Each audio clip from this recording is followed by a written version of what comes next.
కుటుంబం యొక్క సభ్యులతో మాట్లాడుతుంటే రెండేళ్ల పాపను నిన్న అక్కడ సమాధి చేసి వచ్చినాం. అంతకంటే మాకు ఈ జీవితంలో ఇంతకంటే దౌర్భాగ్యమైన రోజు ఇంకోటి ఉండదు. మేము ఎందుకు బతుకున్నామా అనే బాధ అవుతుంది సార్.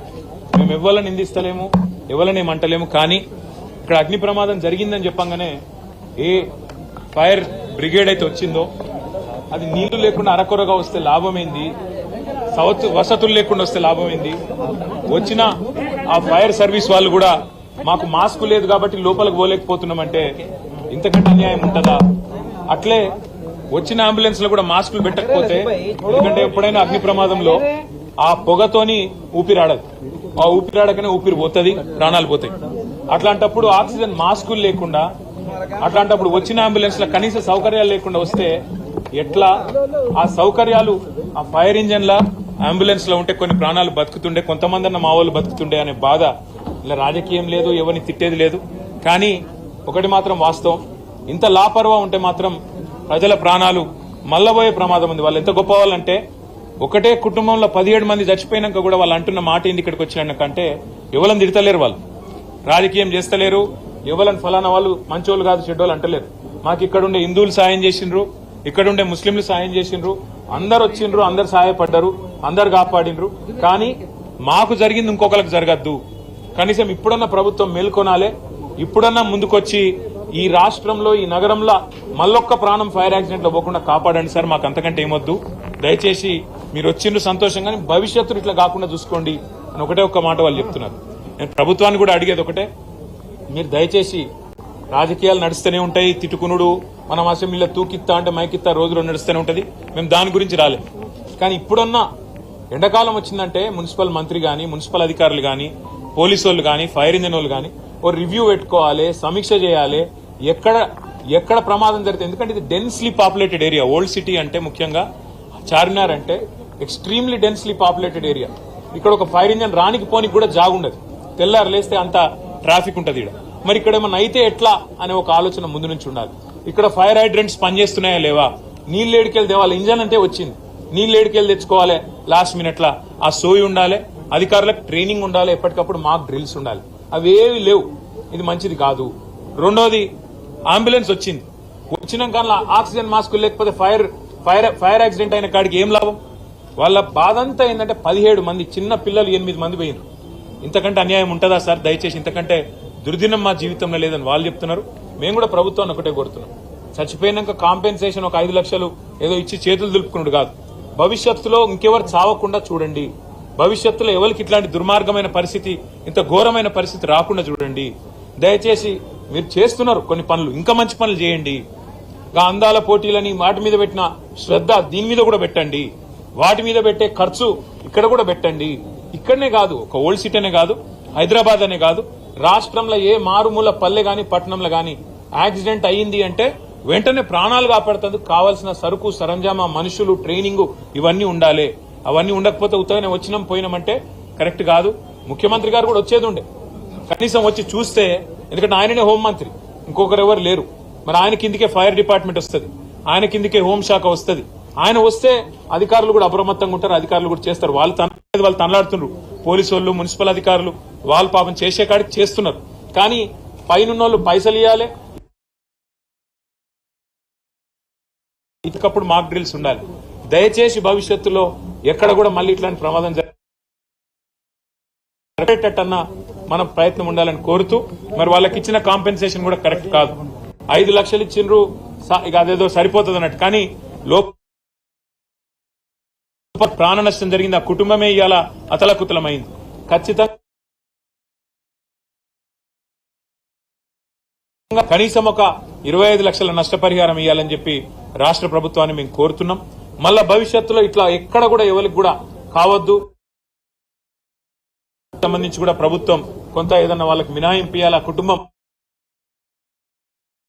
కండగా నిలబడాలని కోరుతూ, ఇలా మేము రాజకీయాలు మాట్లాడడానికో ఎవరన్నా తిట్టేందుకు మేము రాలేదు. కేవలం ఇది మళ్ళా జరగద్దు, ఇంకెవరికి జరగద్దు, ఈ కడుపు కోత ఇంకెవరికి మిగలొద్దు అని మాత్రమే ప్రభుత్వానికి మేము విజ్ఞప్తి చేస్తూ, మీ అందరు కూడా हमारे जितने यहाँ भाई है बहुत, इसमें आज यहाँ पे आने के बाद एक दर्दनाक एक मतलब दिल आज हमारा यहाँ पे आने के बाद इनसे मिलने के बाद, हमारे भाइयों से मिलने के बाद, अग्रवाल फैमिली जो यहाँ पे 17 उनके घर वालों को खो लिए, वो उनको मिलने के बाद हमारे पास कोई शब्द भी नहीं है उनको कुछ कहने के लिए, क्योंकि इतना बड़ा सदमा शायद किसी को नहीं, आज तक किसी को नहीं पहुंचा हैदराबाद में। एक ही घर में 17 उनके फैमिली मेंबर, आज उनका डेथ हो गया।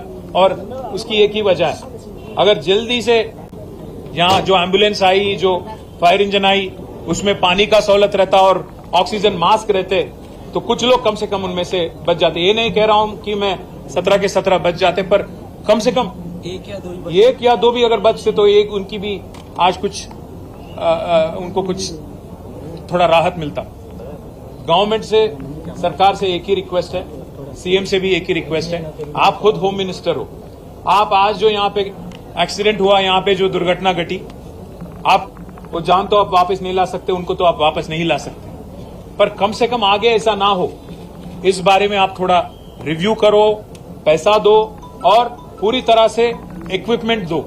आपके जो एम्प्लॉइज हैं फायर में या म्युनिसिपल में या पुलिस में, उनको ढंग से ट्रेनिंग दो, मॉक ट्रेनिंग करो, मॉक ड्रिल करो, क्या कि ताकि ऐसे आगे जाके कहीं और हैदराबाद में या तेलंगाना में कहीं और ऐसी दुर्घटना ना घटे।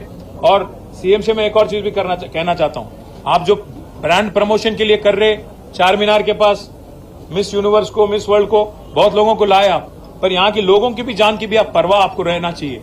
आप कम से कम एक बार आके जाते कल, तो आज कुछ यहाँ पे स्टेप अप करते, ऑफिसर भी थोड़ा एफर्ट स्टेप अप करते, जल्द से जल्द यहाँ पे बाकी जहां अनसेफ एरियाज हैं उनकी भी रिव्यू होती। शायद एक बार आप आ जाएं तो अच्छा होगा, ये भी मैं चीफ मिनिस्टर से, होम मिनिस्टर से कहना चाहूंगा। और आखिरी में मैं इतना ही डिमांड करूंगा कि जो कल एक्सग्रेशिया अनाउंस किया गया 5 लाख, वो काफी नहीं है। यहाँ पे काफी सारा प्रॉपर्टी नुकसान भी हो गया, और यहाँ पे 120 साल से जो एक फैमिली थी, उनका पूरा आज घर उजाड़, घर रोड पे आ गया। तो इसलिए मैं रिक्वेस्ट करना चाहता हूं गवर्नमेंट से, हुकूमत से, कि आप 5 नहीं 25 लाख ऐलान करिए, कम से कम उनको फिर अपना धंधा फिर से शुरू करने के लिए और उनका घर फिर से बसाने के लिए थोड़ा मदद मिल जाती।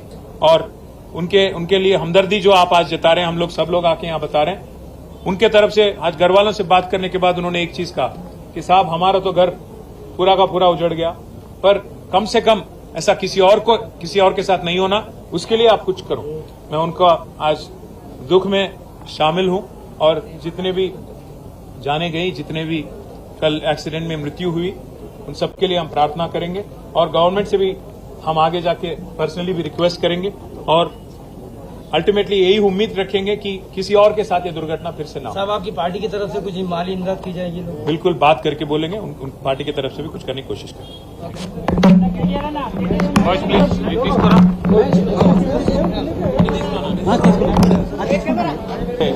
నిజంగా కూడా మనసున్న ఎవరికైనా నిన్న ఆ సంఘటన దృశ్యాలతో, ఆ తర్వాత వాళ్ళ కుటుంబ సభ్యుల ఆర్తనాదాలు వింటే గుండె కదిలిపోయే పరిస్థితి.